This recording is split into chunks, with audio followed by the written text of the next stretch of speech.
So Joseph, a P6 in race one, it just looks so tricky up there with such a technical circuit in the dirty air.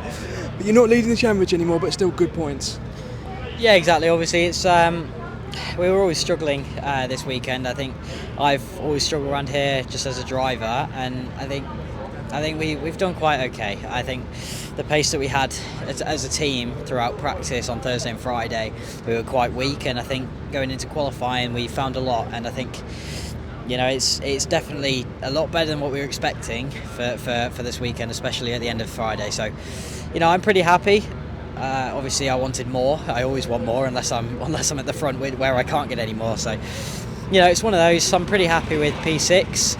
I wanted more, but it's just one of those. You can't always get everything right 100% of the time. But I'll look through what I could have done better and things like that, and I'll make sure that I don't leave anything on the table if that situation happens again.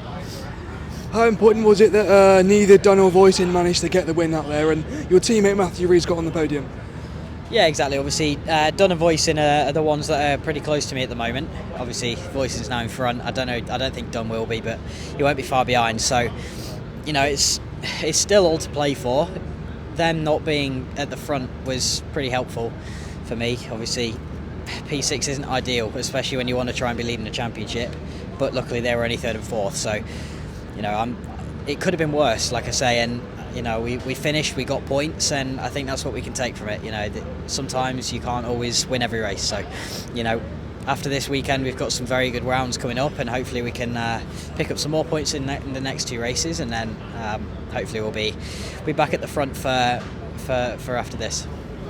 And you raced Alex last year in British F4, so does that give you any sort of benefit this year? Obviously, it helps me know his strengths and weaknesses, but obviously, it's at the same time it's quite hard to know. What he's going to do, because he's a lot different from last year. Obviously, he's adapted as a driver, so have I, and we're in different machinery. So, you have to drive them differently, and that can change how people race. So, I have a lot more confidence this year than I did last year in terms of being able to just put myself alongside people, and maybe that's where the others seem to struggle a little bit. But at the same time, you can't really. Everybody's different, and every different race, people just change how they drive from race to race. So it all depends on what they were told before they went out, what mood they're in. So many different variables, and therefore it's hard to really predict. But you know the tendencies of the drivers, and you try and learn from them and use them to your best of your ability. And what was it like following Timek out there? Was it just could you not get close to the dirty air, and how damaging was that for the tyres as well? The dirty air was what stopped me from really putting an attack in. Obviously, it's very hard to follow in this championship, and what you normally find is that once you get close, you just end up with that much wash from the front wing that you just don't have any downforce, and you can't follow again. You drop back to half a second, then you close it back in again, and then you drop back. So it's just kind of that leapfrog effect of just like gaining, losing, and like you say, it's very hard to follow. And I did the best I could, and the last sector I was incredibly strong on the brakes, things like that, where maybe I could make a bit of time up, but then, through turn one you then lose, maybe a tenth from the dirty air, then turn two you might gain a little bit back, turn three you lose, turn four you gain, turn five you lose. So, it's just one of those, you can't really get that close unless you just send a huge dive bomb, which is what Timek did on me. It was a good move, and, fair play on him, it was a good move from him.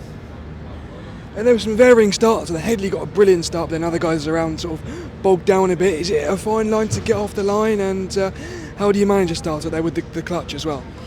Yeah, obviously starts are a strong point. I did get a pretty good launch. I was alongside Dunn and possibly could have been alongside Voisin going into one, but Voisin just chopped my nose off literally as I was about to go alongside, so I had to lift out of it, and that was what basically meant that I couldn't really go forward. I was quite disappointed with that. Obviously I've got a bit of a tendency to go forward normally off the line, and I did, but then just things didn't work out in my favour on lap one, and after that, with the air wash that we mentioned before, it's impossible to really make an attack after that. So, I pretty much did the best I could. We got a bit unlucky on lap one with where I ended up in terms of on track, but it's still decent points, and I'm pretty happy. And what are you expecting from the two races tomorrow? And there could be some rain around as well. Yeah, I mean, the rain will obviously spice it up a bit. I do like it when it's a bit of an in-between race, so hopefully we get a bit of that. Yeah, it's hard to know really. I think our race pace was quite strong then, but we just didn't really get to show it. I think Matt obviously dropping away from, he dropped P3 and he was all over the back of Headley for P1, and it was just a shame that obviously he got done on lap 1. But I think as a team we can be quite happy with the pace that we've got. We were struggling at the start of the weekend, and we've made a big improvement, and that's I think what we can take away from this, and I think we can carry it into future races as well. Thanks so much. Thank you. Great to see you again.